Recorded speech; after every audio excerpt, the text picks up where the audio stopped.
Hello, seja bem-vindo ao podcast Conversas da IT.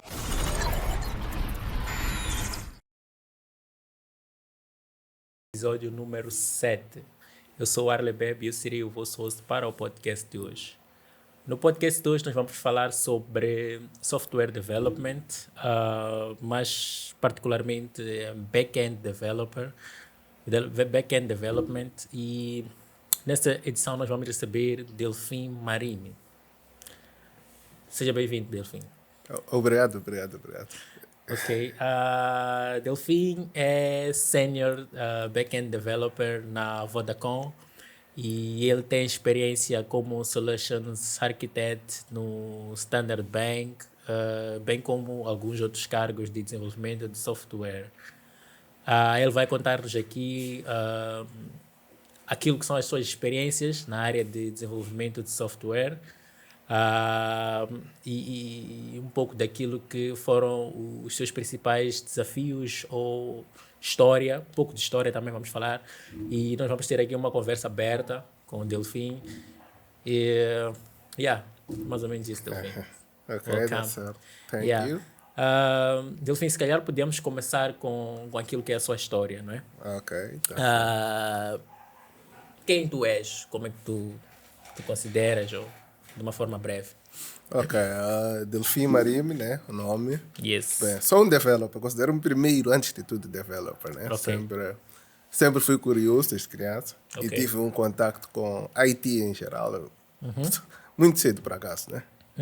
Então, quando é que a minha história começa como IT, antes de developer como tal? Tipo, tive algum contato porque eu tinha um irmão que estava fazendo informática. Ele Ok. estava aqui no ITC, por acaso. Ok. ITC.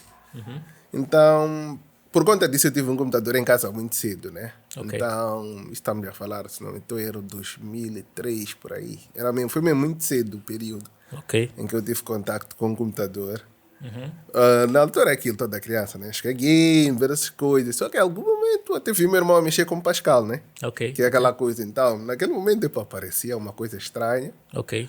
E meu primeiro contato foi por lá. Então, depois disso aquilo, né? Escola, tudo mais. Antes de eu começar a faculdade, por acaso, nunca pensei em programação, especialmente. Eu sabia que em algum momento podia fazer IT, mas eu na altura tinha outras inclinações. Estava mais para a área de medicina, por acaso. Ah, é? Yeah. Nice. Sempre gostei da parte da biologia, mas a última da hora decidi mesmo seguir por informática. Ok.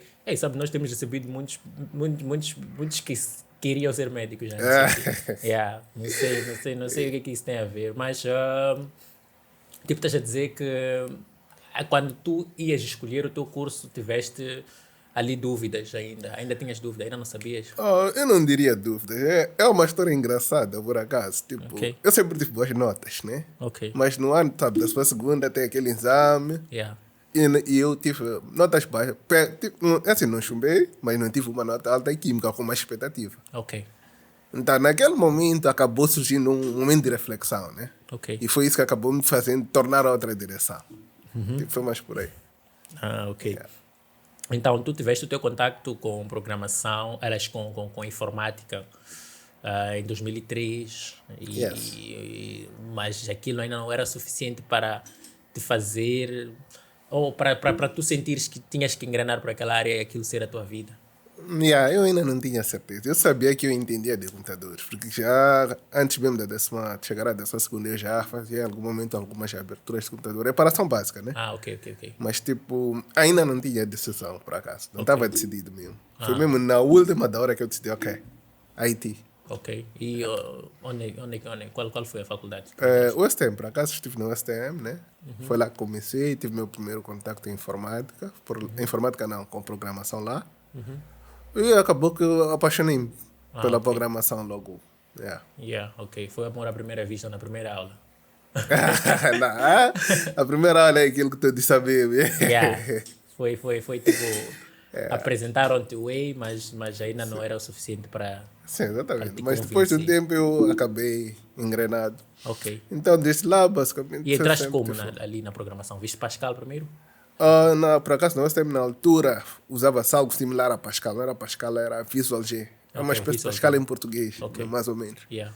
Então esse é que foi o primeiro contacto, na verdade. Em algum momento eu apercebi-me que eu tinha uma espécie de tendência para Ok. para aquilo. E quando tu começaste, quais foram os primeiros projetos que tu começaste a fazer lá? Ok, para a faculdade eu só fiz os projetos muito tarde, por acaso. Ok. Mas é assim, tem uma coisa que eu sempre digo, tipo, faculdade não... Dificilmente vais aprender a programar, de facto. Ok. Tipo, vais ter os basics. É cá em Yes. Moçambique. Vais aprender os básicos. Se for um M, até aprendes um pouco mais, né? Yeah, yeah, yeah. Mas minha experiência, porque em algum momento até fui assistente da cadeira Ah, de ok. programação. Yes. E também procurei de outras pessoas que foram assistentes ou que dão aulas. Eu me percebi que programação, especialmente para desenvolvimento cá em Moçambique, tipo, a faculdade não vai te ensinar o suficiente, Ok, right? ok.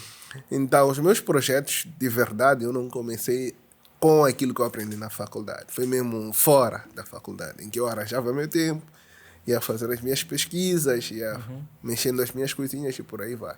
Então, estamos a falar, a faculdade, eu entrei na USTM primeiro ano em 2013. Estamos a falar de... Eu comecei a mexer em projetos mais ou menos 2 anos depois, quase 2015 já. 2014, 2015 foi quando eu comecei mesmo já a mexer em projetos mesmo, de facto. Na altura já tinha já estava bem engrenado em Java, porque eu comecei com Java, por acaso, como linguagem mesmo. Ok, ok, ok, ok. Yeah. Então foi por aí, 2 anos Ok. depois. Mas como é que estava o conteúdo sobre programação naquele tempo? Eu acredito, de modo geral, é o mesmo conteúdo de hoje. Ok. Tipo, Java não muda muito. É especial de Java. Java não muda muito. Então, Yeah. se tu focares só... Porque na São Tomás tinhas introdução à programação, que era em Visual C. Yeah. Depois tinhas programação I2. Os dois eram em Java. Ok. Dependendo, também tens uma outra que é C Sharp, já esqueci o nome. Mas isso é muito depois. Ok. Então, a programação 1 e 2 é aquele currículo de sempre, que todos conhecemos. Primeiro é tipo de dados, toda aquela questão. Ok. A programação 2 é que é orientação a objetos. Orientação a Já. O objetos, foco. yeah. Então, o currículo não é... Yeah. Mas Não em foi... termos de disponibilidade do conteúdo extra, estou a falar do conteúdo extra, não aquele Extra, ok. que tu Essa na aprendias. altura é aquilo que todos nós sabemos, né? Google Uhum. E tinha muito disso. consegue. Aqui foi em 2014, né? 2014, 2015 é Google. Se conseguias algumas videoaulas, também usavas. Na altura, Ok. tive alguns colegas que partilharam comigo Yeah. esse tipo de material. Então, é mais, Ok. na altura era mais para aí. Naquele tempo até era um bocadinho difícil tu teres acesso a esse tipo de questões, de conteúdo. Ok. Tipo, diferente de hoje, entras no YouTube, 2 minutos já tens uma boa parte do conteúdo. Yeah. You just keep going. Ok. E naquela altura, como é que era a questão de cursos, etc? Cursos online já existia ou era só conteúdo livre mesmo? Free? Cursos online não posso precisar se existiam, mas eu não tinha muito acesso. Né? Eu Ok. até tinha acesso à internet, mas acesso a cursos específicos não tive muito acesso. Yeah. Eu comecei a ter acesso a cursos mesmo online um bom tempo depois. Ok. Então, falta vez 2017, assim foi quando eu comecei mesmo a ter acesso a cursos online como tal. Ok. E depois como é que foi o teu ciclo até...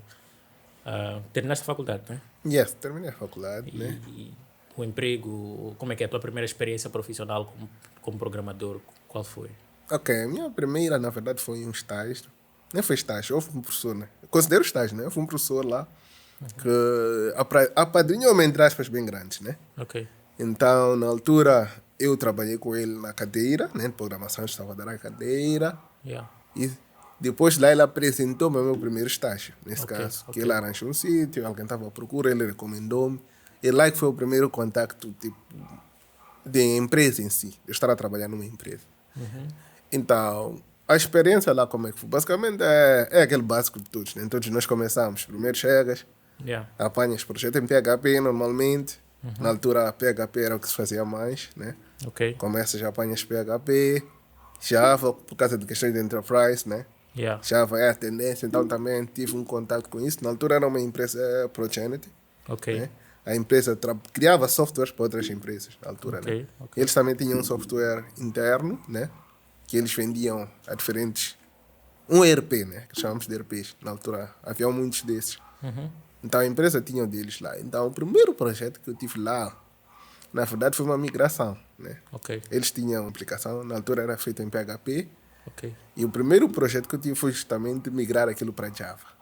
Yeah. Havia alguns problemas que não permitiam aquele código ser maintainable. E tens Ok. questões como É assim, Java, do modo geral, é conhecido como uma questão enterprise, right? Ok. Tem mais reliability que PHP e NL12.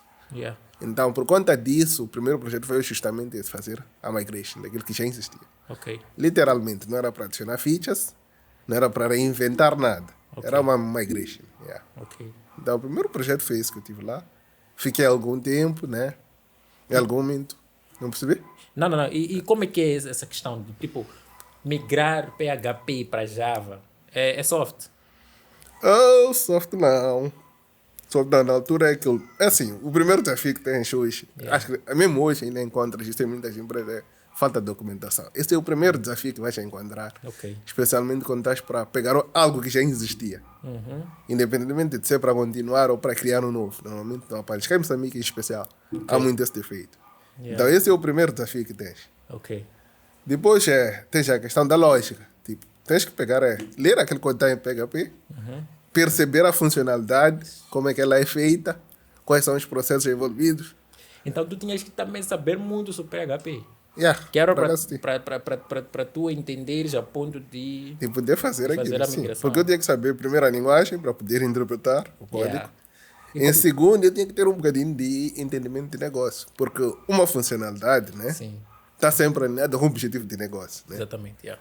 Se é um sistema que faz vendas, tu tens uma funcionalidade que literalmente é fazer pagamento. Yeah. Aquela funcionalidade, tu só podes fazer de novo aquela funcionalidade se souberes como é que ela Como é que funciona. ela está a funcionar? Estamos a falar primeiro em nível de como é que as transações são calculadas, quais são os valores, as percentagens, os impostos que tem que pagar, IVA, por aí.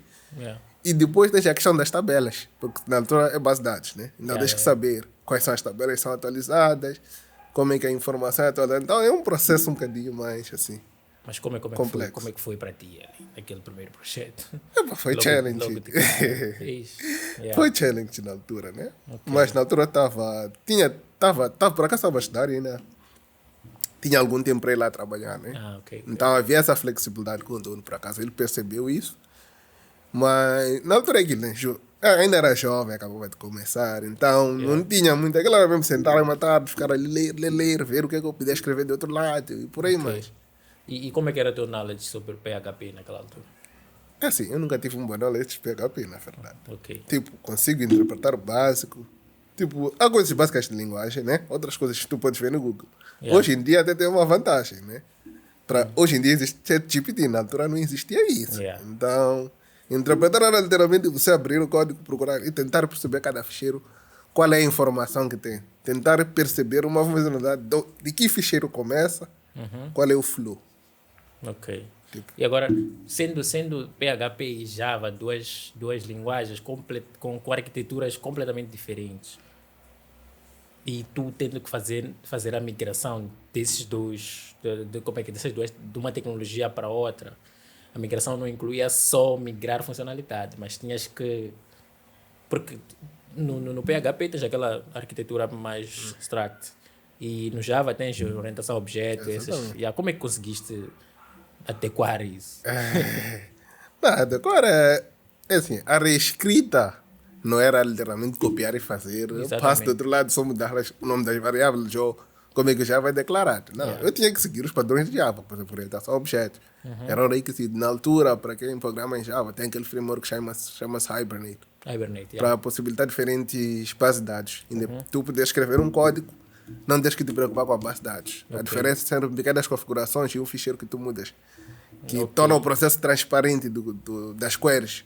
Então não, E a não gente migraste a fala. base de dados, a base de dados era Então, a mesmo. base de dados era a mesma. A única coisa que eu fiz foi sentar, pegar aquela estrutura de base de dados, mapear, segundo o Hibernate, na altura, né? Yeah. Depois tentar perceber, tentar já escrever aquela lógica de código que se faz, né? Ok. Porque a informação que vai à base de dados nem sempre é literalmente aquela que o cliente introduz na aplicação. Sim. Então, no meio pode haver algum processamento. trabalho, yeah. Então, esse é que era o trabalho mesmo, de facto. Ok. Que era, ok, pegar aquela informação, ver, ok, no formulário a informação vem assim. Ok, primeiro é perceber se há algum cálculo que aquele formulário tem. Ok. Se há um cálculo, tem que perceber como é que foi calculado. Ok. E daí tentar transcrever, tem chave. Nesse caso, tentar enquadrar. Na altura que eu estava usando Spring, na altura, Spring Framework. Ok, Spring. Então era mesmo nessa vertente. Nice. Mas, epá, eu me lembro da altura quando eu comecei a programar também, Java, e na faculdade, como é que tu já tinhas contato com Spring? Porque nosso conhecimento de Java na faculdade era bem básico. Sim, sim. É sempre bem básico. É justamente isso que eu digo. Tipo, faculdade não vais aprender muita coisa. Tipo, Yeah. a ideia, a expectativa que as pessoas têm de que vou entrar na faculdade, vou aprender. Especialmente aí, dizer que vais aprender aí, não vais. É muito difícil. O primeiro desafio que eu digo, por exemplo, isso se calhar até sirva para pessoas que estão a sair agora da faculdade. Tipo, o primeiro desafio que tu vais ter é, ok, tu na faculdade não aprendes, por exemplo, que tipo, pode até ser formado em base de dados, né? Yeah. Cool. Mas podes ter experiência Oracle, mas o nível que vais ter de experiência Oracle na faculdade não é a mesma que vais encontrar no emprego. Exatamente. São completamente diferentes. Então, por conta disso, the only way, a única forma é ir procurar. Tipo, Ok. e foi isso que eu fiz, basicamente. Durante aquele período, foi um período em que eu estive muito à procura de coisas. Ok. Tipo, não fiquei à espera do qual conteúdo. qual era a tua motivação para essa procura? O que é que tu tinhas em vista? Qual era a tua O que é que eu perspectiva? tinha em vista? Eu sempre fui uma pessoa curiosa. Ok. Tipo, e programação é uma coisa que eu gostava. Então, era mesmo aquilo de querer aprender, saber como é que se faz um Sem programa. limites, yeah. Querer. Tu na faculdade aprendes a fazer aquelas telas em swing. Ok. Tipo, eu queria mais que aquelas telas em swing. Era visível que aquilo não era o limite. Ok. Por conta disso, eu acabei procurando fora como é que era. Encontrei o Spring Framework na altura. Fui ver como é que são as coisas, o que é possível fazer e por aí vai. Ok. Yeah, tipo, Nice. Olha, nesse nosso podcast tem o objetivo de ser uma partilha de histórias, mas nós também gostávamos que o nosso podcast fosse um ciclo de aprendizado. E nós já tivemos aqui, tu és back-end senior developer, e nós já tivemos aqui nos nossos primeiros episódios, no nosso primeiro episódio, um conteúdo sobre back-end development. Mas para que o nosso podcast seja realmente um ciclo para quem está a assistir e deseja conectar os pontos, nós gostávamos mesmo de focar o conhecimento para um outro level, um level um pouco mais alto sobre back-end development. Se calhar a primeira pergunta para mim até seria tentar perceber qual é a diferença entre back-end development a nível standard e back-end development a nível senior. ok. É assim, a primeira diferença é assim, uma coisa que eu sempre digo é, diferença entre seniors e não seniors é muito pequena, na verdade. Ok. Se eu tivesse que dizer características que mudam, Yeah. primeiro ponto seria a questão de custos, né? Ok. Tipo, desenvolver é fine, anima, tens aquele processo todo, às vezes experimentas com tech que tu queres, mas tipo, o problema é que quando tu escolhes a tech, o escolher tech Ok. é uma tarefa complexa, né? Então, dependendo, geralmente seniors encontras em empresas grandes, na maioria, geralmente são empresas grandes que Ok. tu encontras, pelo menos cá em Moçambique em especial. Então, quando tu estás nesse cenário, o teu desenvolvimento não é o que tu queres escolher. Ok. Tipo, esse é o primeiro desafio. Então, chega tu no requisito e diz, ok, precisamos de um sistema que paga, tem uma funcionalidade, tem que fazer um pagamento. Tu, quando recebes aquele requisito, não é, ok, eu sou bom com SQL, vou escolher SQL. Ok. Tipo, esse não é a forma de ser sênior, se eu tivesse que dizer. Tu tens que pegar, ok, o que é que precisa, qual é o tipo de dados que vão persistir? Ok. Porque dependendo do tipo de dados que vão ser postos na base de dados, na verdade, tudo diferente. Tu escolhes a base de dados, tu escolhes a tecnologia do modo geral. Se é Java, se vai usar C Sharp, qualquer linguagem que tu for, até o nível de linguagem, a escolha não depende 100% do que o desenvolvedor quer, Ok. mas sim é a partir dos requisitos. Ok. Porque eu posso querer uma aplicação simples, só tenho que me imprimir Hello World. Ok. Tipo, tu até pode escolher Java. É livre, yes. Pode escolher Java, fazer a web app. Ok. Mas o gasto, em termos de performance, CPU, por exemplo, que tu vais gastar com Java, se calhar em Node seria menor. Ok. Então, quando tu estás numa empresa grande, tens questões também como custos. Custos é uma métrica. Custos na verdade. operacionais. Exatamente, custos operacionais é uma métrica. Ok. Quanto menos dinheiro tu gastares, melhor. Mas não é gastar menos para fazer um software que não tem qualidade, naturalmente. Né? Tem que ser enquadrado, tem que haver um balanço entre qualidade e o preço. Ok. Né? E o custo, nesse caso. Então, quando tu estás num ambiente desses, né? e essa é uma diferença muito fundamental para mim quando eu vejo sêniores e pessoas que estão no sério, é a escolha de tecnologia, a percepção da escolha de tecnologia. Ok. Tipo, ter essa capacidade de perceber, ok, querem isto, ok, qual é a melhor tech que eu posso usar? Ok. E não estar restrito. Claro que dentro da empresa há restrições, né? Tu vais ter empresas que só usam Java, não tens opção. Exatamente. Exatamente. Yeah. Mas a grande diferença é essa, é saber avaliar o requisito, escolher a tech de acordo. Né? Para mim, esse é o ponto fundamental que faz a diferença. Ok. E isso, como é que tu consegue? Ok, tu vais à linguagem, por exemplo, quando se trata de uma linguagem, né, para escolher tecnologia, tu vais até aquela tecnologia e avalias o custo operacional dessa tecnologia para um certo, para um certo, como é que eu posso dizer, um certo objetivo, ou tu testas e vês se aquilo realmente satisfaz aquilo, ou o que aquele tipo de tecnologia exige. Ok. Como é que avalias? Como é que consegues fazer esse tipo de avaliação? Ok, para fazer esse tipo de avaliação, primeiro é curiosidade. Tipo, é difícil. Eu acredito que nós é uma pessoa, mesmo mid-senior, se quisermos dizer, porque há empresas que usam o termo mid-senior, tipo, experimentar aqui é uma coisa muito importante, né? Yeah. Eu, por exemplo, no meu caso, eu estou sempre a experimentar coisas por fora. Não depende muito do que o job me proporciona, por fora eu tenho minhas próprias experiências. Ok. E isso, para mim, foi uma das coisas que me trouxe esse tipo de conhecimento. Yeah.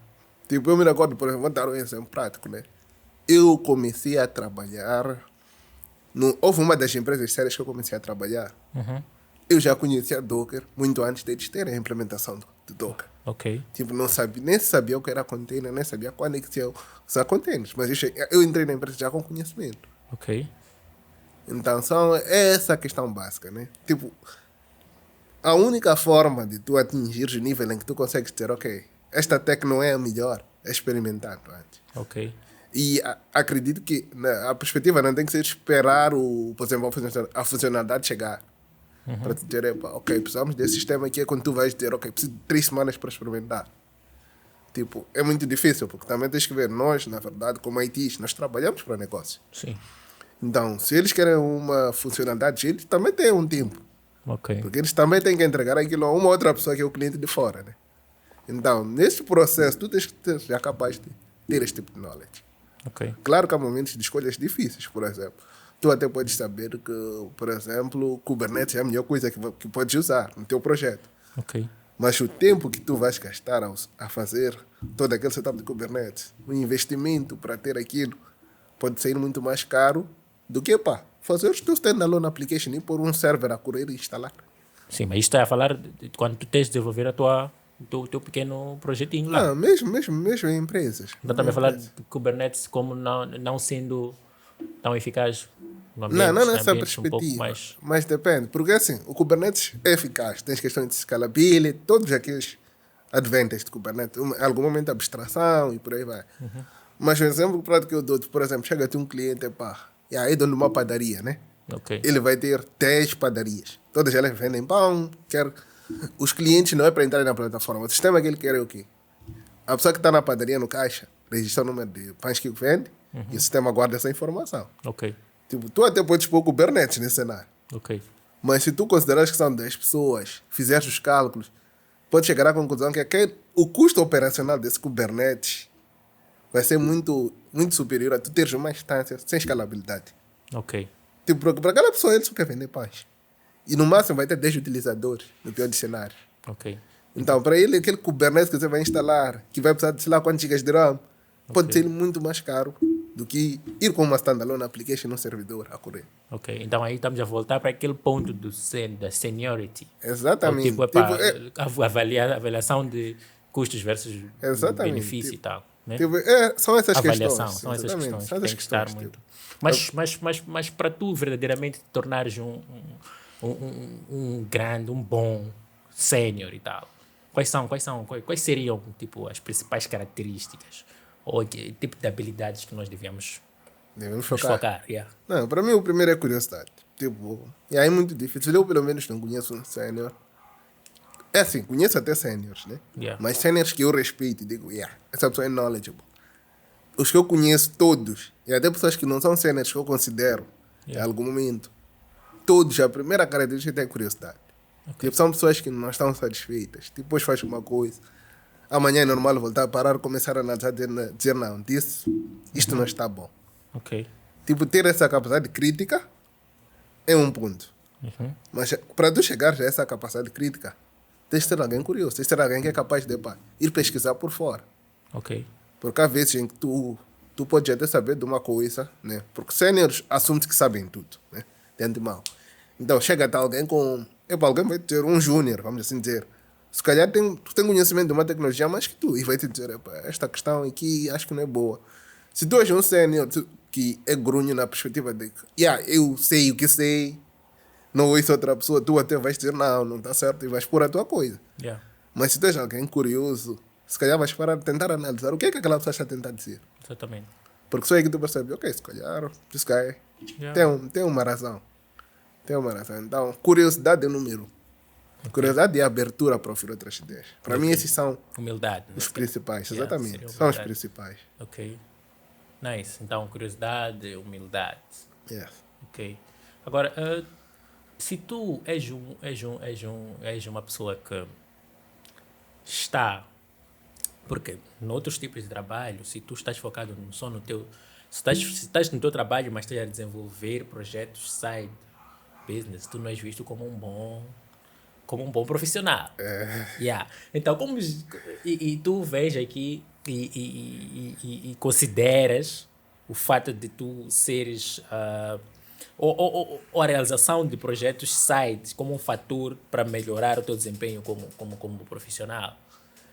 Como gerir esse conflito? Será que o programador tem exceção quando se trata desse aspecto de foco? Ou, sei lá, como gerir esse conflito? Vamos gerir. É assim, o primeiro ponto é compromisso, né? Yeah. Primeiro é preciso saber os compromissos que você tem com a empresa. Ok. Se você promete que vai estar 8 horas por dia disponível, tem que garantir as 8 horas. Independentemente de o que é que está acontecendo por fora. Esse é o primeiro. Yeah. Depois, em algum momento, tem empresas que têm essas leis. Mas muitas delas, tu tens aí que procurar perceber como é que é maleável. Maleável, não no sentido de violar a lei, Ok. mas no sentido de perceber a restrição. Porquê da restrição? E o que é que a restrição está a tentar proteger? Porque tu tens contratos de exclusividade única. Ok. Mas se tu fores a tentar perceber o que é que aquilo quer dizer, se calhar vais descobrir que não podes fazer nada para um competidor só. Ok. Nada te impede de fazer uma coisa para uma padaria, que não tem nada a ver com aquela empresa, tipo, não vai afetar aquela tua empresa. Ok. Contando que tu não violes primeiro o contrato nessa perspectiva, de procurar perceber o que é que aquela cláusula está a tentar proteger. Yeah. E em nenhum momento tu estás a fazer aquele trabalho para a padaria, entrar em conflitos com o teu trabalho. Tipo, a princípio, a empresa nunca vai te procurar para dizer não, o que estás a fazer está errado, é muito difícil. Geralmente é quando há o conflito de interesses, ou quando o tempo já não bate. Tu começas a ter um bad performance e notas que teu esforço está a ir para outro sítio. Ok. Yeah. Those are the possibilities. Mas também quando eu digo side project, não é necessariamente projetos para empresas ou para clientes específicos. Side project é senta e diz, ok. Redis, o que é? Não sabes o que é Redis. Senta e diz, ok. Hoje você está a fazer uma coisa com Redis. Ok. Sentas, pesquisas, fazes ali um projetinho básico, conectas ao Redis e dizes, ok, funciona assim. Procurei saber as melhores práticas, como é que funciona, em que cenários, tipo, essas questões. Nice. Porque a questão é prática, basicamente. É uma questão mais de prática. Independentemente de ser algo que tu podes lucrar em cima ou não. Ok. Porque eu acredito que a maior parte do tempo que, por exemplo, que eu investi em conhecimento não foi diretamente proporcional ao valor que eu ganhei. Ok. Tipo, foram coisas que eu vi. Acabou que em algum momento Precisaste. precisei tornar-se eficientes. Ok. Fine. E mais ou menos, que tipo de projetos tu tens mais feeling de realizar quando se trata de side business? Bem, E porquê? porque é assim, eu gosto de desafios, né? Yeah. Então, challenging projects, para mim, são os primeiros. Ok. Agora, uma coisa é verdade. Felizmente, nós já passamos. Houve um tempo em que havia muitos sistemas de gestão. Era muito comum cair um moço, por acaso. Os crudes. Exatamente. Yes. Eu não gostava daquilo, honestamente falando. Tipo, Ok. não gostava, porque em algum momento eu já percebia como é que tudo funcionava. Agora estamos numa fase um bocadinho mais de desafios, né? Tem projetos mais complexos. Mas os tipos de projetos que eu mais gosto agora são de enablers, né? Capability. A pessoa tem um problema. Tipo, nós desenvolvemos coisas és o Go. Mas tem um problema que se calhar tu, das 10 vezes que codificas, 9 ou 5 estás a fazer toda hora, all over. Ok. Tipo, isso é um sinal que há improvements que podem ser feitos. Então, no momento, o que eu mais gosto são capabilities. Tipo, focar em tentar desenvolver capabilities mesmo. O que são capabilities? Capabilities, coisas que tu, como qualquer developer, pode pegar e... Estamos a falar, por exemplo, frameworks é um exemplo. Ok. Pode ser uma tool. Ok. Vou dar um exemplo. Por acaso, eu estava há dias no LinkedIn, né? Um conhecido referenciou a questão das gateways de SMS, né? Yes. Que as empresas não têm uma facilidade, as nossas operadoras, por exemplo. Ele reclamou que não tinha uma forma mais acessível de fazer. Estamos a falar, por exemplo, para quem só tem um serviço de números, esqueci-me o nome agora, online. Tu compras um número, mandas mensagens, não moçambicano neste caso, é um estrangeiro, esqueci-me o nome. Ok. Em que tu consegues Não é isso. Twilio, não. Exatamente, Twilio. Twilio. Exatamente, Ok. tu facilmente integras, mandas tua mensagem, tipo, Sim. aquela questão. Yeah. A questão é que nós não temos those kind of solutions. Yeah, até hoje. Então, enabler para mim seria isso, parar e imaginar, ok, how can I do that? Como é que eu posso fazer um sistema desse gênero? Yeah. Tipo, é isso que eu estou mais agora focado. Ferramentas. Exatamente. São capabilities. Sim. Oh, good. Agora, eu vejo... Epá, todos nós temos níveis, né? Então, vocês são seniors e sempre tem hoje em dia, né? Eu já entrevistei algumas pessoas aqui que têm um conhecimento que eu considero mesmo, e são vocês. E tu agora acabaste mencionando, eu até também apreciei no teu LinkedIn e tal. E fala-se muito Redis, tu, por exemplo, agora mencionaste Redis, e eu vejo... Ok, primeira coisa, eu vejo vocês todos agora indo usar o Golang, por exemplo. Primeira coisa. O que tem no Go? O que é que tem? O que tem no Go? Por que vocês usam isso? Qual é a necessidade que vocês... Qual foi a vossa... O que vocês viram lá? O que tem lá que nós ainda não sabemos? Ok, é assim, primeiro, eu tive Go por acaso, contato foi por causa da empresa, né? Ok. Em que havia um projeto em que, das opções que tínhamos, Go era the best. Né? O exemplo prático que eu posso dar é CLI Tools. Ok. Dificilmente vai conseguir fazer uma CLI Tool em Java ou em Node, até fazes. Ok. Mas a experiência não é agradável. Mas em Go é muito mais nativa a experiência, é muito melhorado. Ok. Porque a tecnologia foi feita para isso, a linguagem, neste caso, foi feita para isso. Ok. Né? Então, essa é uma das vantagens. Agora, Go, outra vantagem, em especial em relação às outras, é memory. Memória. Ok. Porque- Performática. Não percebi? É performática. Exatamente. Tem a questão de performance, estamos a falar de threads, CPU. Yeah. Tem a questão de memória. Ok. Que memória que é? Por exemplo, se tu tens uma aplicação em Java para te arrancar, só para te arrancar a JVM, se não for... Agora já tem binários de Java, né, que é nativo. Ok. Mas há um tempo atrás, um dia, só para te arrancar... Primeiro, antes de arrancar a tua aplicação, tinha que arrancar a JVM. Exatamente. Então tens o peso da JVM. Yeah. É RAM e CPU que está a ser consumido. Ok. Mas Go, tu não tens JVM, por exemplo. Então, Isso. o tempo de arranque, quando tu consome, é inferior. É definitivamente menor. Ok. Só em questões de recursos, tu já tens essa vantagem. Então, se tu estás a correr... Por exemplo, agora usa-se muito serverless, né? Que estamos a falar de Lambda para AWS. Ok. Tipo, tu teres uma Lambda em Java e uma Lambda em Go, provavelmente não vais ter menos gasto em Go. Ok. Por causa de memória que vai consumir a tua aplicação. Yes. Porque tu tens que na Lambda, se não estou errado, tu custa a partir da memória. Ok. Calcula-se a partir da memória o custo. Então, para esses cenários, Go vai ser a melhor opção. Mas, do que ir com Java, por exemplo. Tens a questão de performance também, que é a questão de CPU, por exemplo. Java usa threads. Ok. Threads, todos nós sabemos o desastre que é a questão de threads. Né? Yeah, De gestão e a própria CPU gastam muito. Tipo, eu já tive cenários de ter que calcular o número de threads e ver, por exemplo, se um computador que tem uma boa capacidade de me correr umas 100 threads. Ok. Tá bom que o processo já eram pesados, mas não achei. Na altura eu não achava justificável. Mas, por exemplo, Go que tu não tens esse conceito, tenho certeza que se eu fosse a voltar atrás e reescrever, provavelmente teria algo muito mais performático. Então, tu estás a falar do Go como se fosse uma solução para as linguagens que... Uma solução alternativa às multithreading. Ou mais eficiente, menos... Ok, melhor. Uma solução melhor às É multithreading. assim, se o foco é memory, capacidade de memória, Yeah. processing, muito provavelmente Go vai ser a opção. Se tu não queres girar Rust, porque Rust ainda mais, só que Rust é muito mais complexo, né? Ok. Então, a alternativa a Rust, que é considerada, nesses quesitos, uma das melhores, é Go. É uma alternativa mais... É um meio termo. É um meio termo, tipo, garantidamente. Rust the best. Yeah, Go, mas intermédio. exatamente, Menos mas Rust complexo. tem que estar claro uma coisa, não é... Tenho um projeto para fazer a Rust. Não.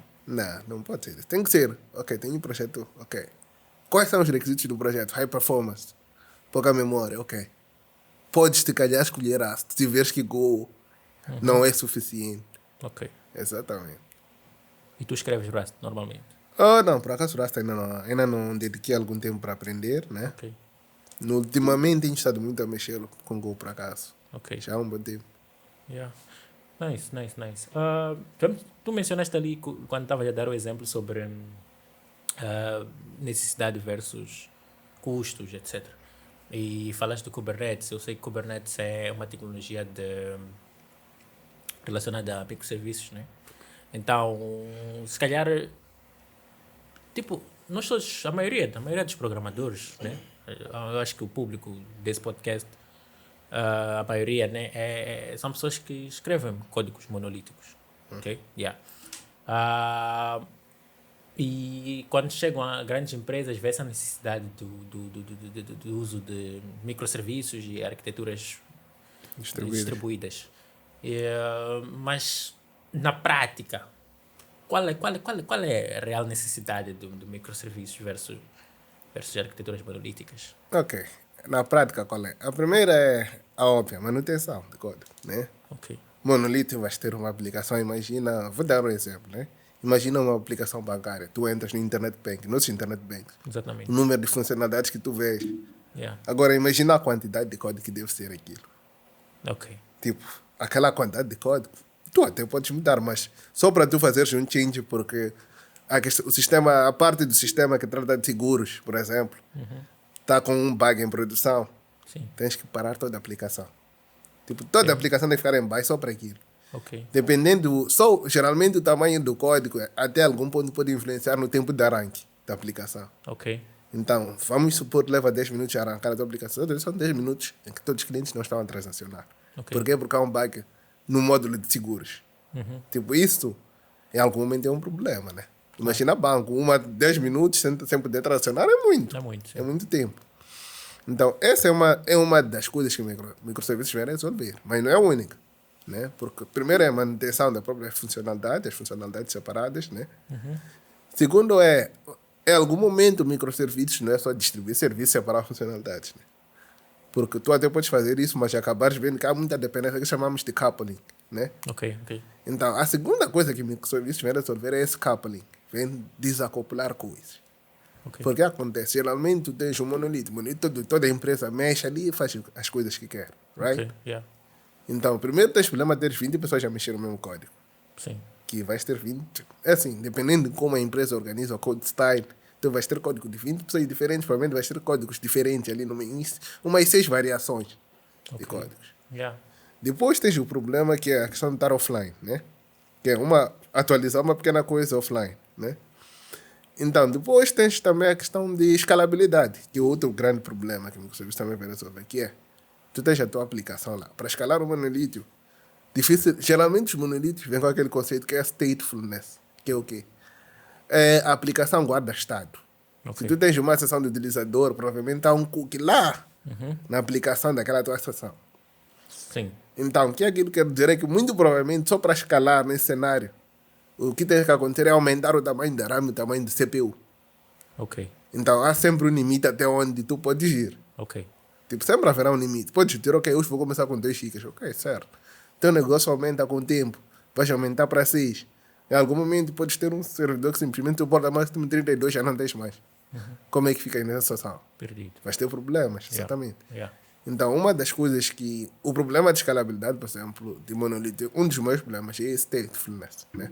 Daí que já tem aquele conceito de stateless, que todos nós gostamos, que é... Exatamente. Yeah. Quando tu estás no zona de stateless, não tens a informação em nenhuma instância específica. Então, já podes ter 4 instâncias, 5 instâncias. Tipo, o escalar já não depende do computador, da CPU, da máquina. Ok. Já não depende, já não deixa a dependência da máquina. Podes ter 50 máquinas, todas elas a correr a mesma aplicação. Ok. Então, estás a falar tipo, em termos de hosting. Exatamente. Um hosting distribuído. Exatamente, tu consegues ter um assim. Tu podes ter literalmente teus serviços a correrem em 3 máquinas diferentes. O mesmo serviço a Ok. correr em 3 máquinas diferentes e tu até em algum momento estás a interagir com as 3 na tua aplicação. O cliente está ali, clica um botão, Yeah. uma requisição vai para a instância A. No outro momento vai para B, que está, sei lá onde, nos Estados Unidos. No outro Ok. momento vai para uma que está na Alemanha. É mesmo possível. Mas como conectar isso tudo?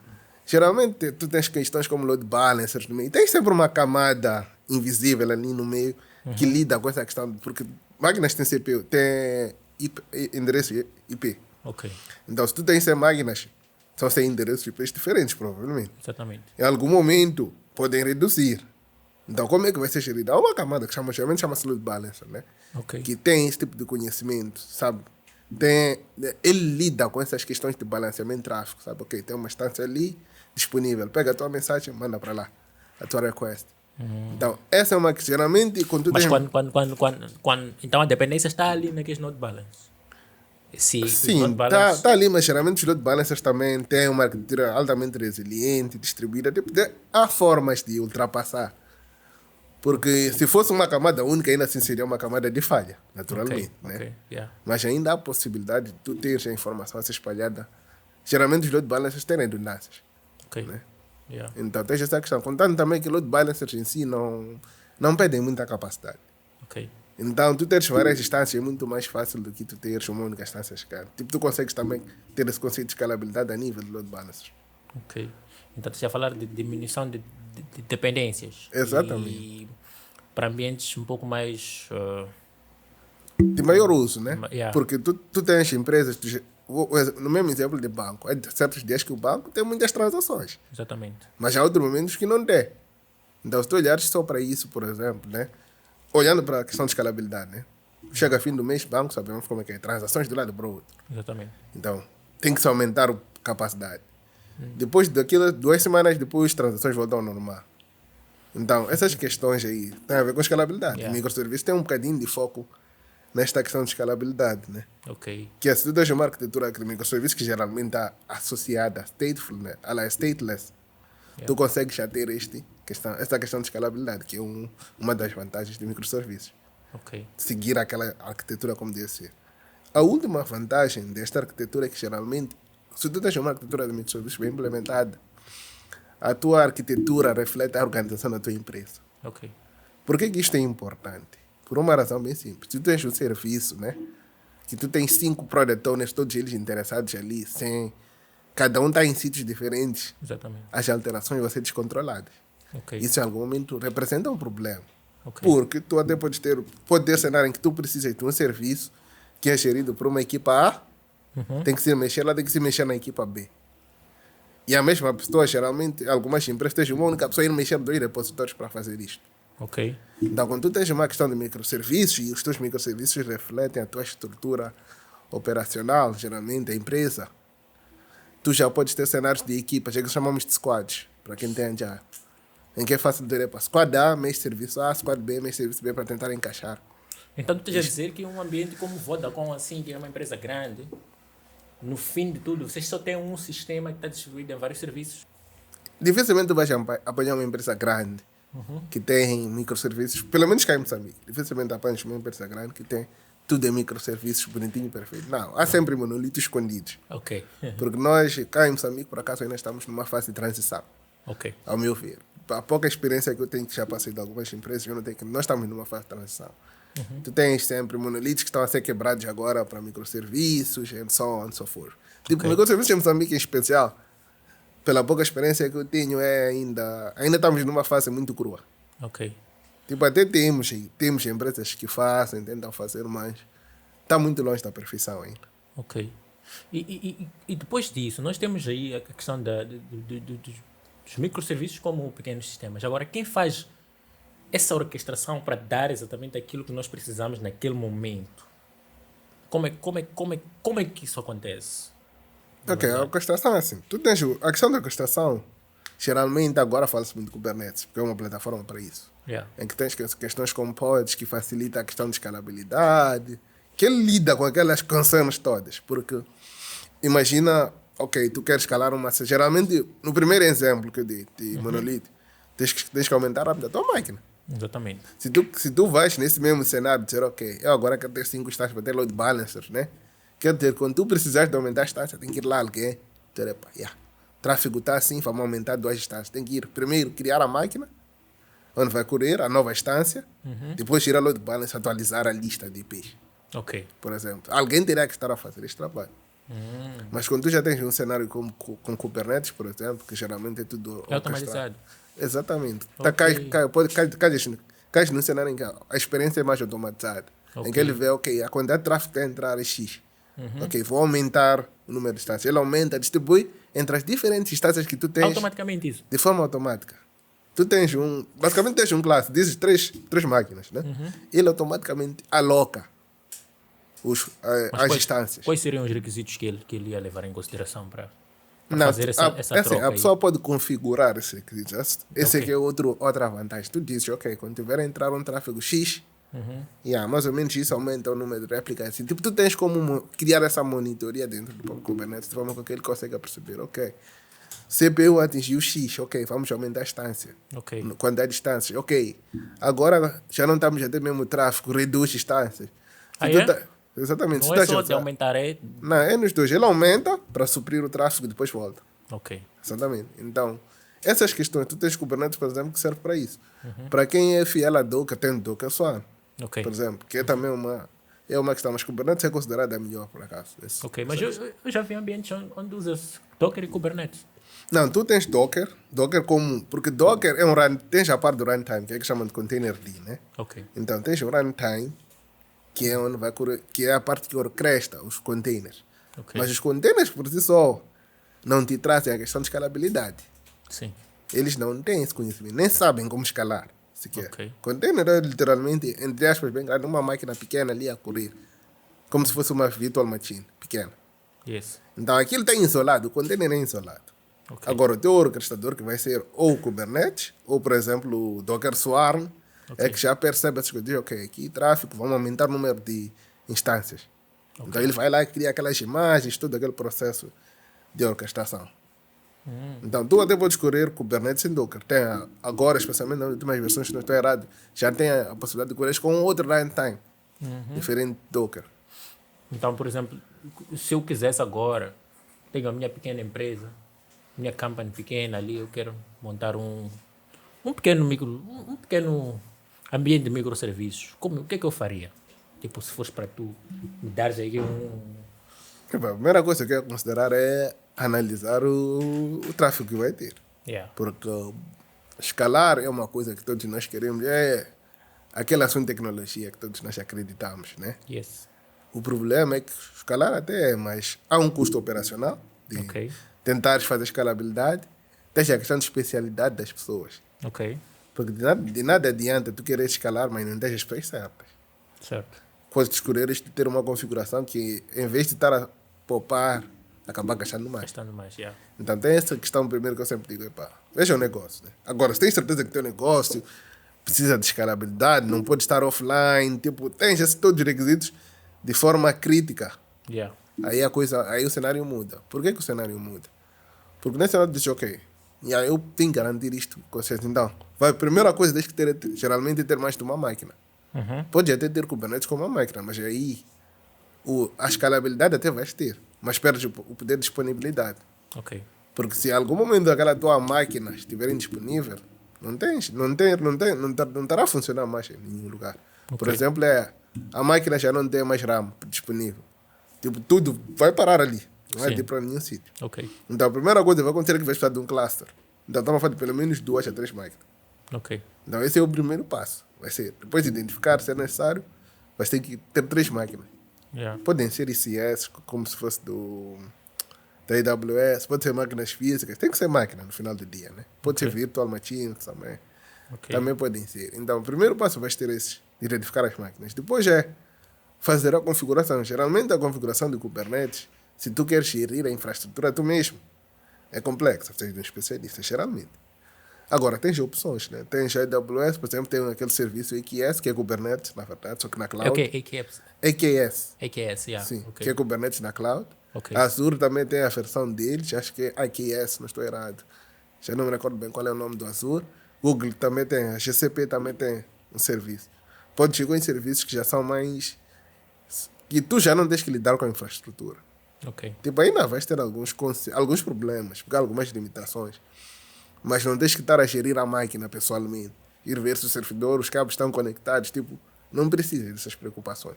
Ok. A AWS cuida dessas questões. Ok. Então, essa também é uma decisão que tens que tomar como dono. Que é Yeah. aonde é que vai correr a minha infraestrutura. Por exemplo, em algum momento, cá em Moçambique até parece que temos algumas limitações por lei Ok. de certo tipo de informação que não pode sentar fora do país. Exatamente. Já Então, falei. nesse cenário aí, para tu teres Kubernetes, claramente vais ter que instalar on-premises, que é no teu ambiente. Vais ter que arranjar servidores e instalar. Não tens como ir para a cloud. Ok. Mas se tu sabes que não tens nada sensível, não violas nenhuma lei, pode ter o teu cluster lá. Yeah. Sim, Mas tipo... quando tu avalias o nível de complexidade de montagem de infraestruturas físicas versus infraestruturas cloud que já têm muitas condições já criadas, é muito maior o nível de dificuldade ou o nível de complexidade para fazer esse setup. É assim, cloud diminui a tua complexidade de longe. Yeah. Mas cloud tem alguns problemas, que é... algumas coisas estão escondidas.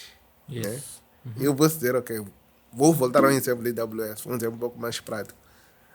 Até antes deste ano, se não estou errado, tinhas Lambda Functions, que é Ok. serverless na AWS. Tipo, tu até podia... serverless é tudo bonito, né? Queres ter a tua infra, queres ter a tua aplicação a correr, tens uma quantidade de requests free, aquela parte boa da AWS, que só a partir de certo número começam a te cobrar. Yes. Mas se tu precisasses dessa tua Lambda exposta como um endpoint na internet, tinhas que associar uma API Gateway. Ok. Aquela API Gateway tem custos, é um separado. Yeah. Então, um dos problemas de cloud que tem é isso. Custos. É exatamente, tens que saber avaliar os custos, perceber quais são as peças que vais precisar, como é que vais precisar, qual é o tipo de crescimento que vais ter. Yes. Porque de nada adianta de começar, ok, hoje são 1000 requests, amanhã são 2, já ultrapassaste aquele limite, já começa a ter problemas de budgeting, Ok. por exemplo. Tem que ter essas questões todas em mente. Porque até na internet mesmo, há alguns cenários de empresas que saíram da AWS. Tipo, começaram, tinham os serviços, viram que é. O valor que estamos a pagar não é safe. E acabaram voltaram. A infraestrutura comum. Alguns até usam infraestrutura híbrida. Ok. Tem servidores locais e tem infraestrutura na AWS. Tipo, isso para dizer que cloud não é tão perfeito assim. Mas, Ok. acima de tudo, se tu sabes que não tens pessoal, né? Qualificado, 100% qualificado para lidar com servers, cloud é uma das melhores opções. Ok. Porque te abstrai muito desses trabalhos. De ver se uma máquina está ligada, se um cabo cortou, tipo, Ok. deixa de ser teu problema isso. Yeah.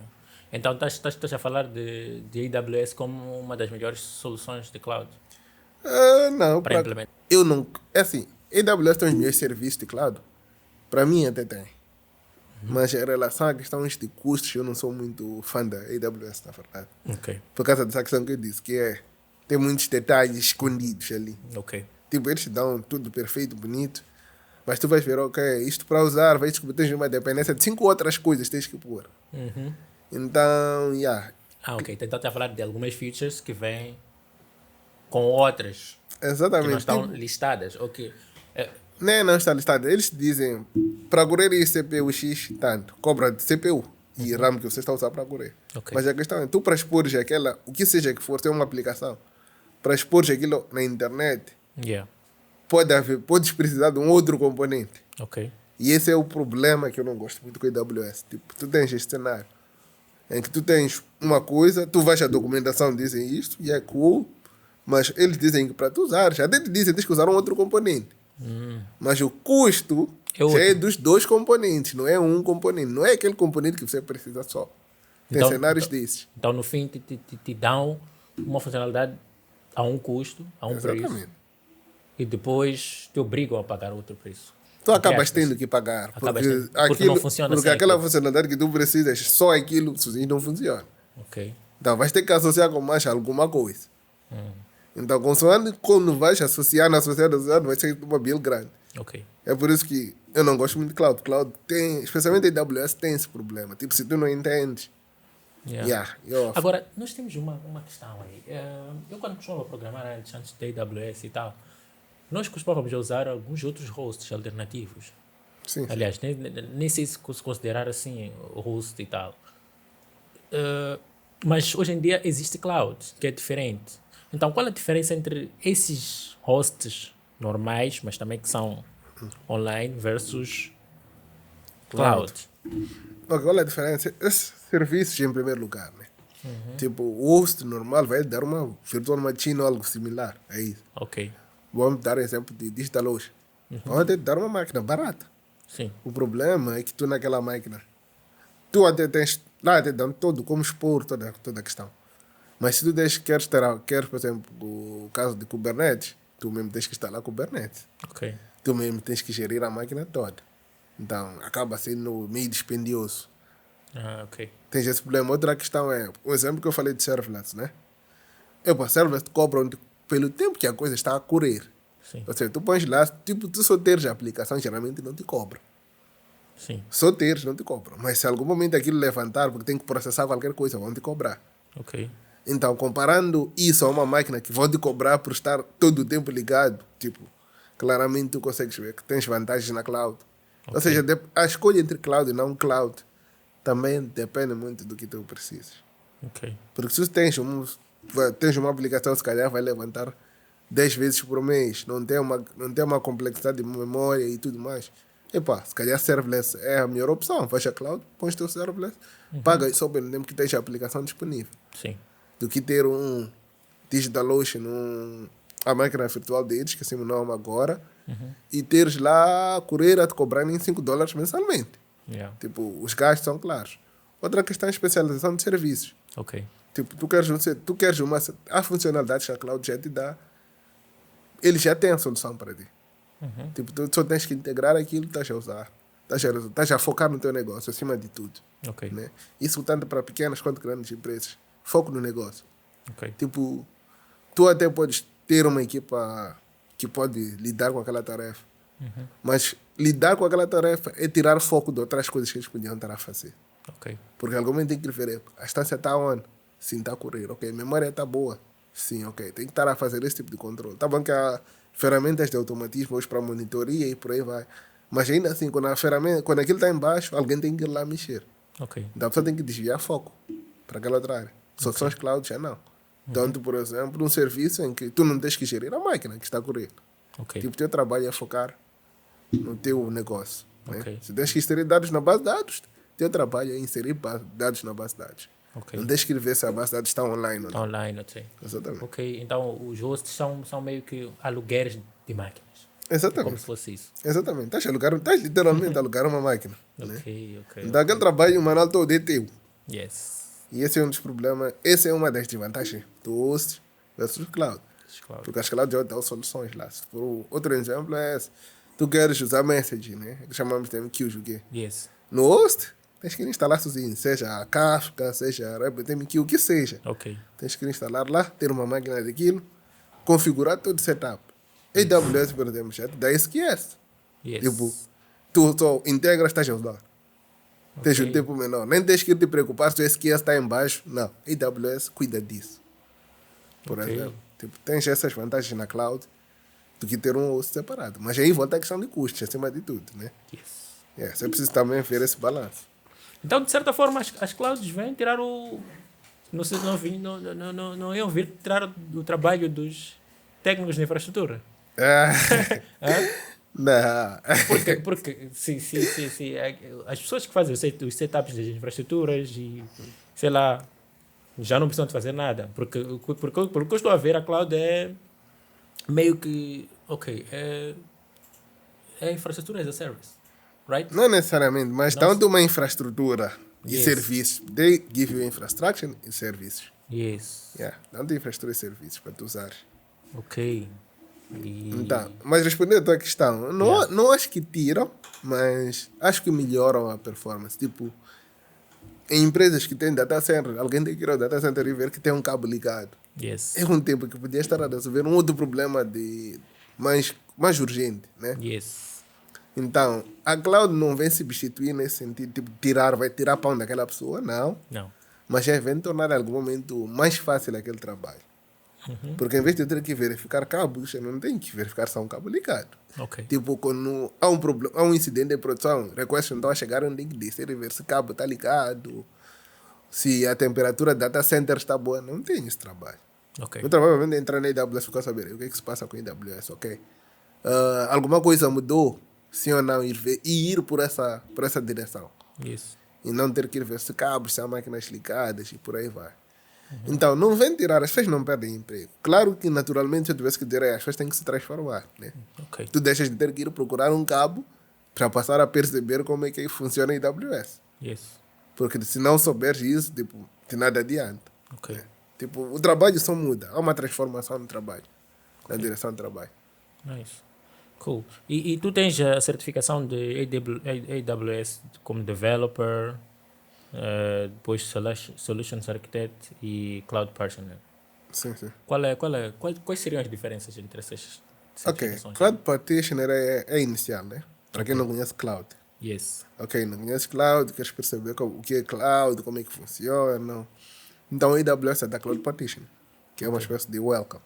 Yes. Se não tem nada, até as aulas dessas são grátis. Só um exame que tu pagas. Ok. Mas eles dão aulas grátis, não estou errado. Yes. Por conta disso. Agora, a developer é para foco em desenvolvimento, né? É para nós como desenvolvedores, por exemplo, vamos usar a base de dados da AWS. Tu tens que saber como usar essa base de dados. Tipo, podiam te dar um SDK, sim, mas tens questões internas muito mais internas do próprio serviço. Vou dar um outro exemplo um bocadinho mais prático, se calhar. Tens DynamoDB, que é uma das bases de dados que a AWS dá.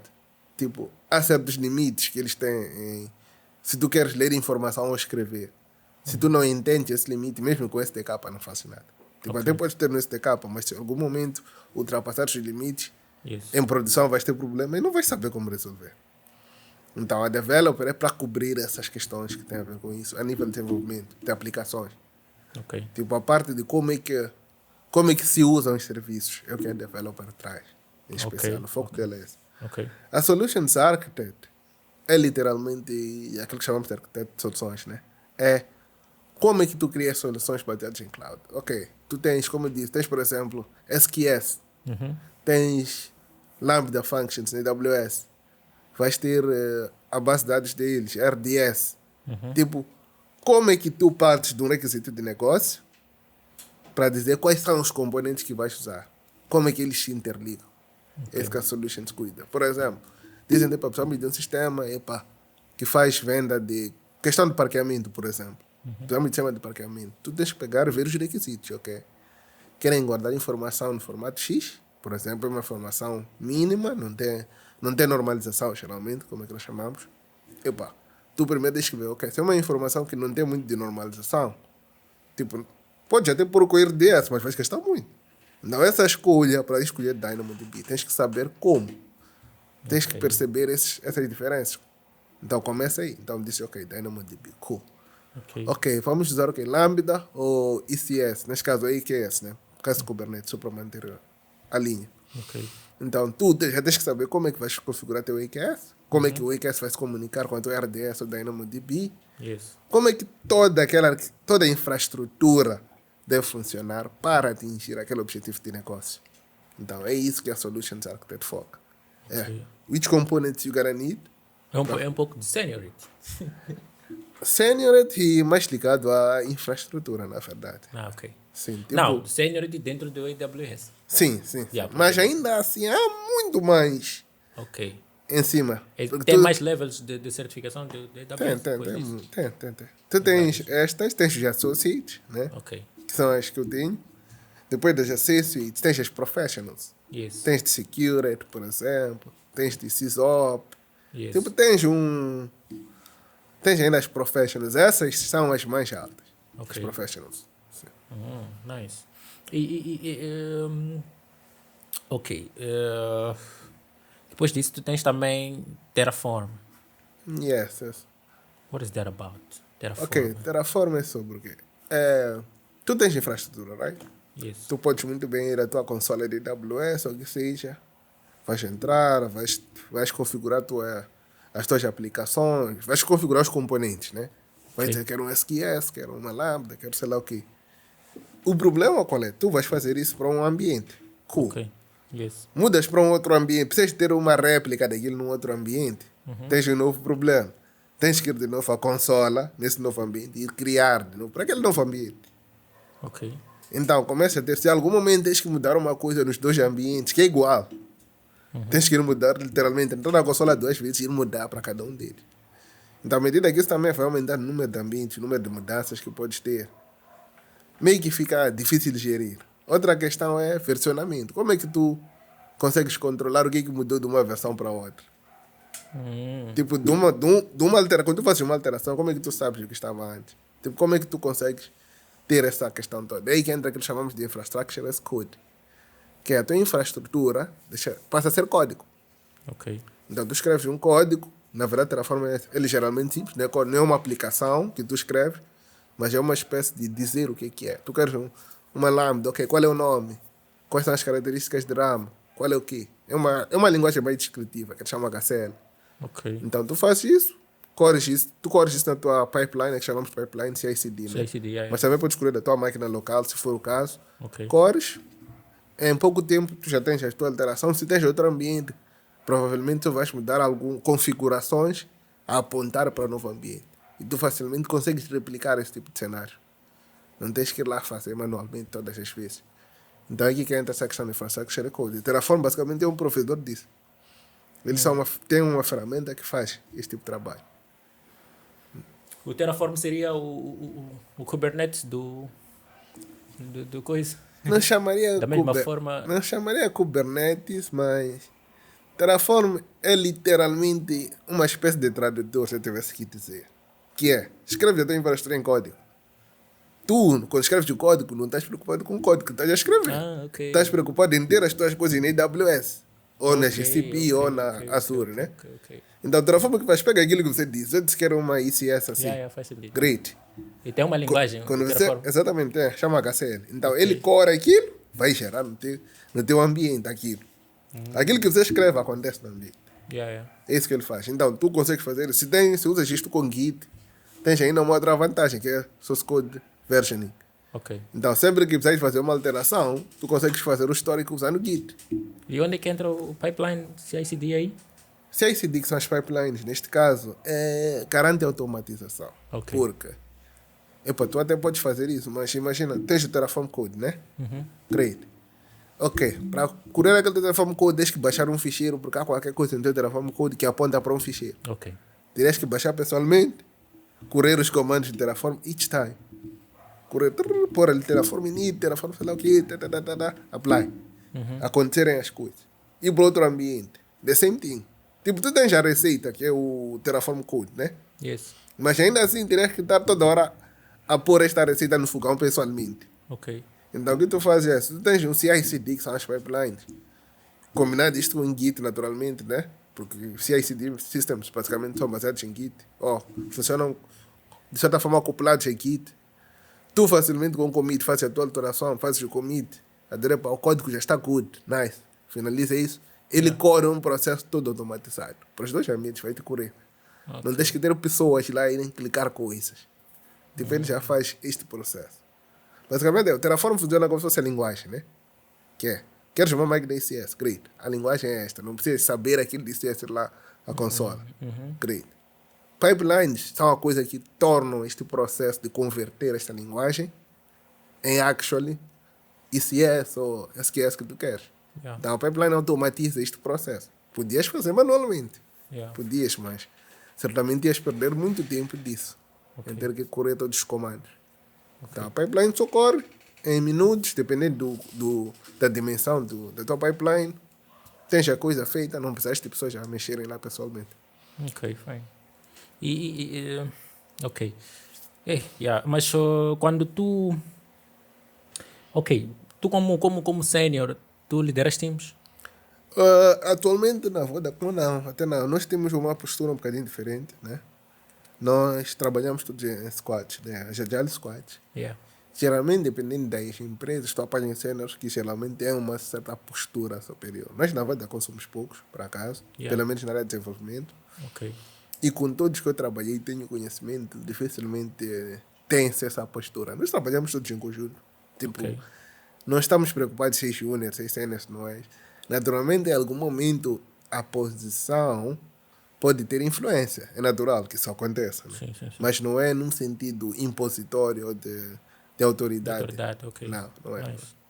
Geralmente nós trabalhamos assim. Então, eu trabalho com pessoas que não são sêniores, na maior normalidade, discutimos ideias e por aí vai. E qual é a principal diferença entre esta tua posição atual, sênior na Vodacom, e Solutions Architect que foste Bem, lá no eu Standard no Bank? Standard até não cheguei a ser Solutions Architect, em algum momento trabalhei com a equipa de soluções. Ok. Né? Mas a diferença é assim, na altura eu também fiz um pouco deste trabalho de arquitetura. Né? Ok. Então, a diferença principal é, a arquitetura é aquilo que eu estava a dizer para a questão de Solutions Architect AWS, né?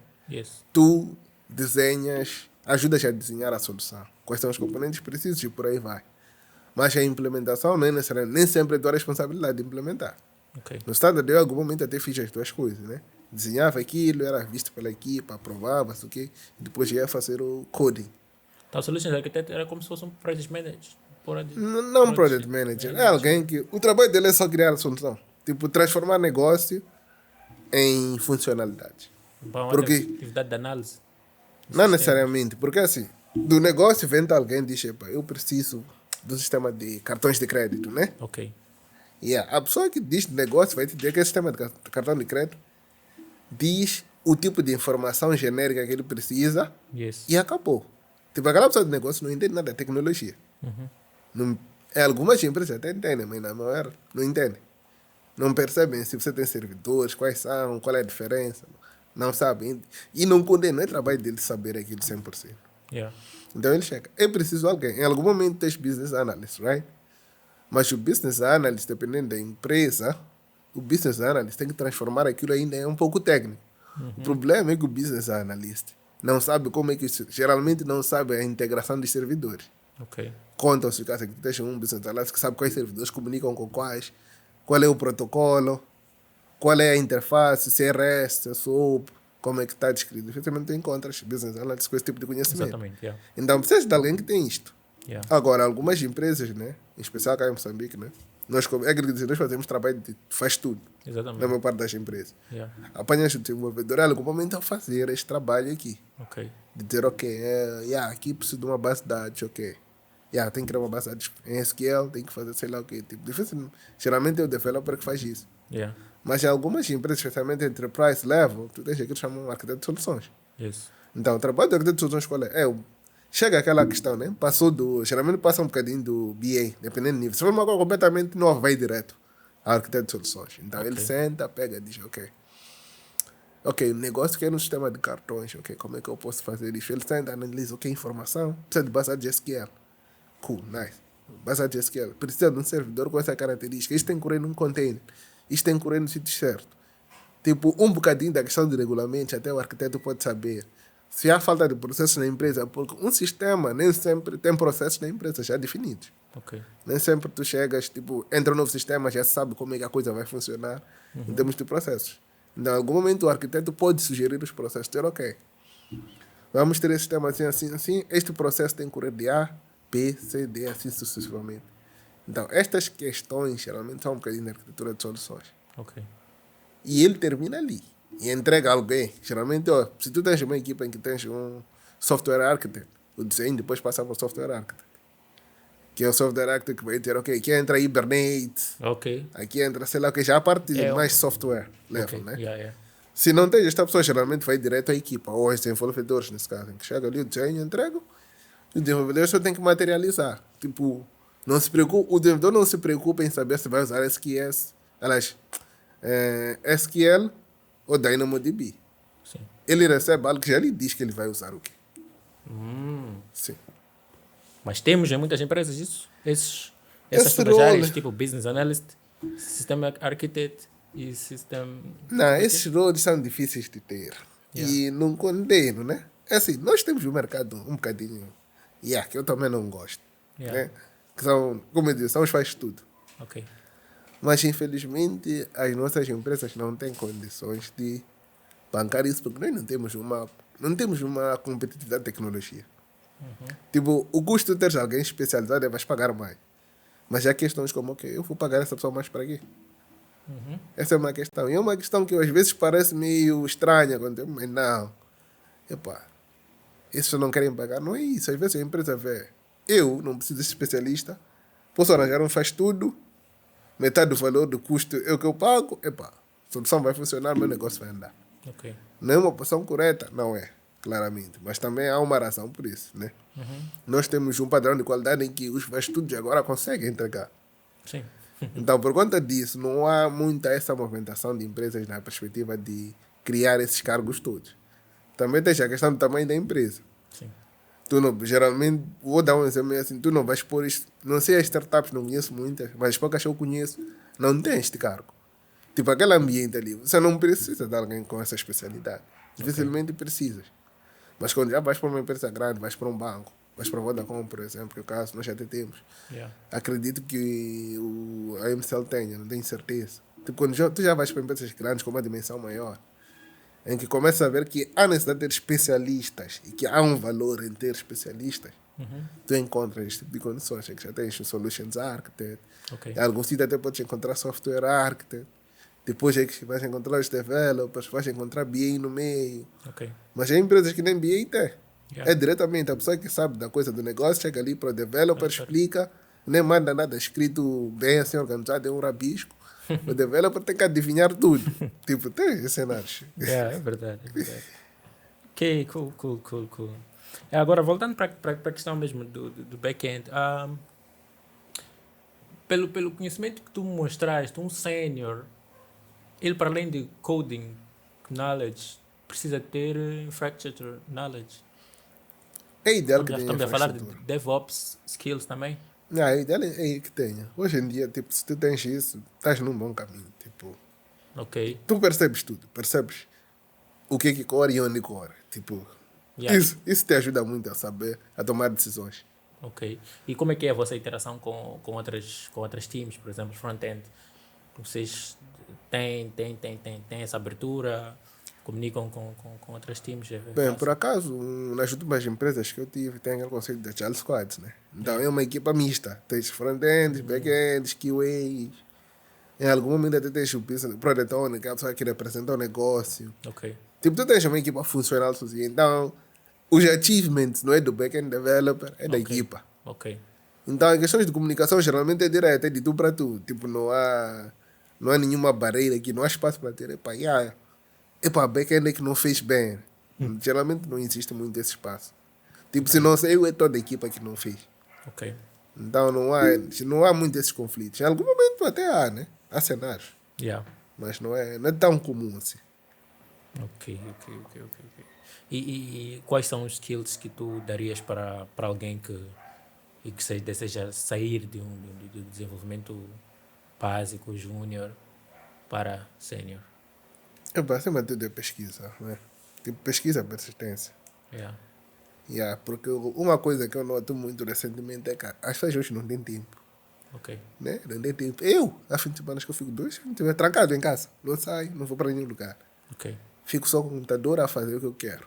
Ok. Já tive problemas por isso. Já tive por conta disso, é normal, né? Yeah. Porque, você não sai de casa é estranho, né? Yeah. Há pessoas que te cobram por isso, mas, tipo, dar-se tempo. Arranjar tempo para experimentar coisas. Yes. Tipo, ok, tua empresa não trabalha com Docker. Nada te impede de aprender Docker, né? Yeah. Porque uma outra coisa é, tu podes até pegar tudo que é daquela empresa. O problema é saber se não vais procurar emprego amanhã. Então, a única forma de tu subir na escala, mesmo que não seja na mesma empresa, pode ser para uma outra empresa, é ter já aquele knowledge. Né? Ok. Porque se tens knowledge, dependendo do tipo de empresa onde tu vais, até podes ter uma chance de mostrar. Yeah. Sabes? E acabas virando sênior, às vezes. Às vezes a diferença é essa. Às vezes tu vais descobrir que tu és sênior onde estás, no teu nível atual. A tua empresa simplesmente não tem condições de te promover ou não te quer promover. Ok. Então, mas se tu já tens as skills, facilmente quando tem uma outra oportunidade, consegues mostrar, garantes essa questão. Né? Acabas virando sénior, vais descobrir que tu já era. Ok, cool. Então, mas pesquisa acima de tudo. Tem que se dar tempo para sentar. Ok. E quais são as perspectivas depois de ser sénior? O que é que vem depois disso? Aqui vem depois. É assim, depois de sénior, eu acredito que não é nada.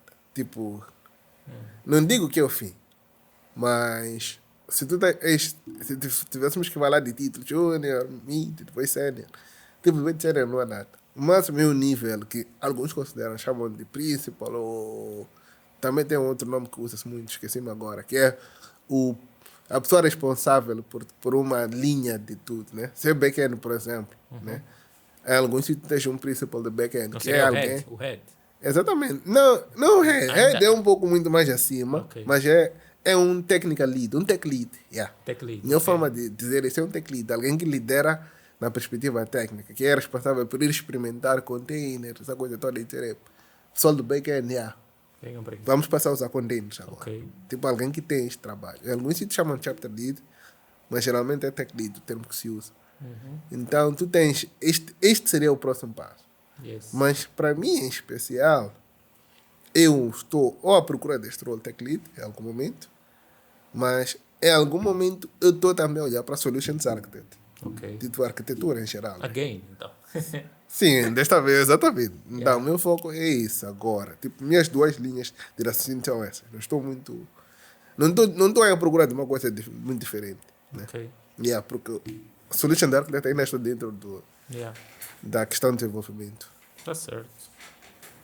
Ok. Epá, yeah, nós tivemos o nosso podcast aqui. Foi muito técnico. Yeah, foi bem técnico e... Yeah, provavelmente, para mim foi bem grande aprendizado. Yeah, e certamente que... Epá, eu vou até tomar a liberdade aqui de te convidar para outros episódios, onde nós vamos ter temas específicos, onde se calhar podes vir dar a tua contribuição nesse nível mais... Yeah, mais hard, né? Delfim, foi um prazer te receber aqui. Yeah, thanks. Epa, estamos juntos, pessoal. Ok. Certo. Tchau, tchau.